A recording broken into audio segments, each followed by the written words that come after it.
या महाराष्ट्रामध्ये 80च्या दशकाच्या शेवटी एक फार मोठा लढा हा कर्जमाफीचा उभा झाला होता आणि या कर्जमाफीचा लढा उभा करत असताना खऱ्या अर्थानं एकीकडे शरद जोशी हे शेतकरी संघटनेच्या माध्यमातून लढा उभा करत होते, पण हा लढा व्यापक आणि राजकीय जर कोणी केला असेल तर तो अण्णांच्या नेतृत्वात भारतीय जनता पक्षाने केला आणि अण्णांनी पहिल्यांदा भारतीय जनता पक्षाच्या सगळ्या नेत्यांना त्या ठिकाणी सांगितलं, तळागाळात जायचं असेल तर शेतकऱ्यांचे प्रश्न महत्त्वाचे आहेत. शेतकऱ्यांच्या कर्जमुक्तीचा लढा हा जर भाजपने हातामध्ये घेतला तर आपण तळागाळापर्यंत पोहोचू. आणि भारतीय जनता पक्षाने त्यावेळी हे स्वीकारलं. त्यांनी त्यांच्या या आत्मचरित्रात लिहिलंय की त्यामध्ये 2 मतं होती. काही लोक म्हणत होते शरद जोशी करतात व तो अजेंडा आपण का घ्यायचा, पण अण्णांनी सर्वांना कन्व्हिन्स केलं आणि प्रमोदजींनी सांगितलं अण्णा म्हणतात ते योग्य आहे आणि भाजपने हा लढा घेतला पाहिजे. आणि त्यानंतर प्रचंड मोठे मोर्चे आणि लगातार धडका या विधानसभेवर भारतीय जनता पक्षाने केल्या आणि त्यातनं कर्जमाफीसारखा मुद्दा ऐरणीवर आणला. आणि म्हणून मी पण निर्णय केला, अण्णांना तर काही देता येत नाही, पण इथे यायच्या आधी शेतकऱ्यांची कर्जमाफी करूनच या ठिकाणी यावं. आणि म्हणून 56 लाख शेतकऱ्यांची कर्जमाफी केली. पहिल्या टप्प्यात परवाच 6 लाख शेतकऱ्यांच्या खात्यामध्ये 5,000 कोटी रुपये जमा केले.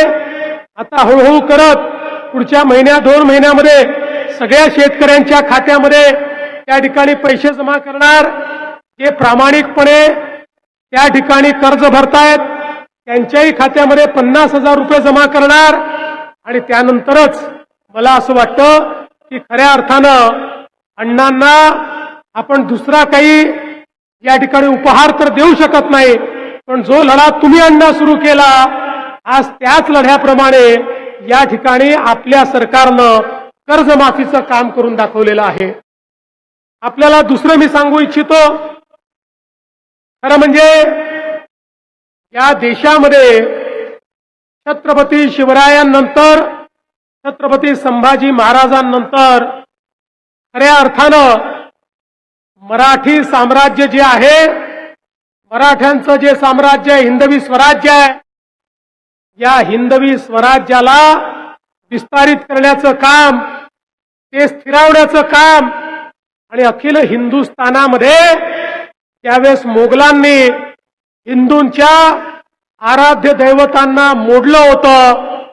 त्या पूर्व पश्चिम उत्तर दक्षिण सगळ्या भारतामध्ये त्या सगळ्या देवालयांचं घाटांचं निर्माण करण्याचं कार्य जर कोणी केलं असेल तर ते पुण्यश्लोक अहिल्यादेवी होळकर यांनी केलं. पण दुर्दैवाने आमचा समाज त्यांचं जन्मस्थळ देखील विसरला होता, पण अण्णा मात्र विसरले नव्हते. आणि म्हणून अण्णांनी त्या ठिकाणी ठरवलं की हे जन्मस्थळ शोधून काढायचं. मग चौंढीमध्ये आहे, मग चौंढी कुठे आहे. मग पहिल्यांदा असं लक्षात आलं की ते छत्रपती संभाजीनगर म्हणजे औरंगाबाद जिल्ह्यात आहे, पण मग ते शोधून काढलं नाही. ते अहिल्यानगर म्हणजे तेव्हाच्या अहमदनगर जिल्ह्यामध्ये आहे. आणि शेवटी अण्णांनी ते स्थळ केवळ शोधलं नाही तर त्या ठिकाणी पहिल्यांदा त्या स्थळाचा विकास करण्याची सुरुवात ही जर कोणी केली असेल तर ती अण्णासाहेब डांगेंनी त्या ठिकाणी केली. मला अतिशय आनंद आहे. ते स्थळ तर त्यांनी शोधलंच, त्याच्या पाठोपाठ आमच्या राम शिंदेंनाही त्यांनी शोधून काढलं आणि तिथलं आमदार केलं. आणि आता राम शिंदेंच्या नेतृत्वामध्ये आमच्या सरकारने त्याही चोंडीचा पूर्ण कायापालट करण्याकरता जवळजवळ 700 कोटी रुपयाचा आराखडा मंजूर केला. त्याचं काम देखील सुरू केलं आणि पुढच्या काळामध्ये जे कार्य अण्णासाहेबांनी सुरू केलं होतं ते पूर्ण करण्याचं काम आपण करणार आहोत. तिसरं महत्वाचं काम ते म्हणजे वाटेगाव इथे लोकशाहीर साहित्यरत्न अण्णाभाऊ साठे यांचं स्मारक.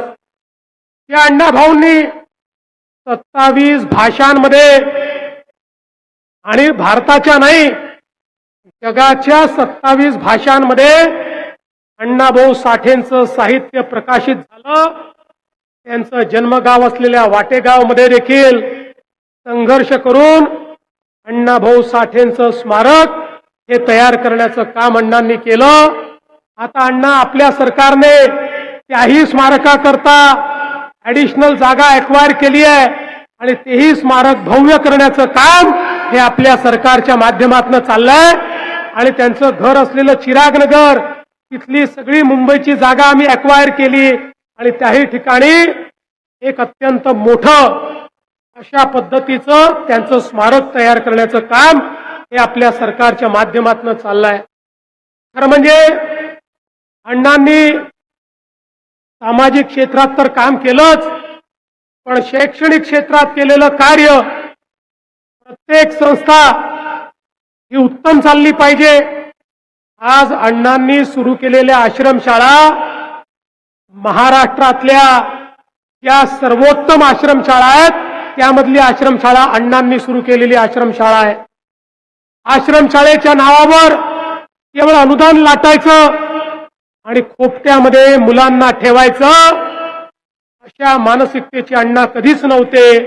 आणि म्हणून त्यांनी अतिशय सुंदर आश्रमशाळा तयार केली.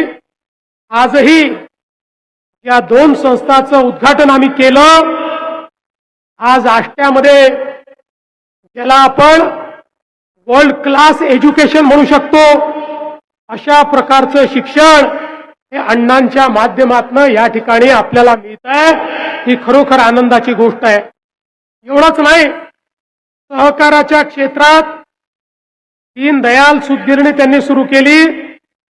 आजही ज्यावेळी सूतगिरण्यांसमोर अनेक अडचणी आहेत, अनेक सूतगिरण्या बंद पडतायत, अशाही काळामध्ये चांगल्या पद्धतीनं सूतगिरणी चालवण्याचा प्रयत्न अण्णा त्या ठिकाणी करतात आणि स्वतःसोबत अनेक लोकांना त्यांच्या जीवनात परिवर्तन करण्याचं काम हे अण्णांनी या ठिकाणी केलं.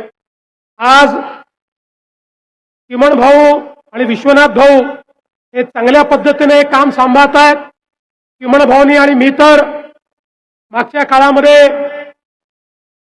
या ठिकाणी भारतीय जनता युवा मोर्चामध्ये आम्ही दोघे एकत्रित प्रदेशावर काम करत होतो. नंतर आपल्याला कल्पना आहे अण्णांचा स्वभाव परखड आहे, जे आहे ते तोंडावर आहे, नाही पटलं तर रामराम अशा पद्धतीनं काही काळ त्यांनी रामराम केला होता.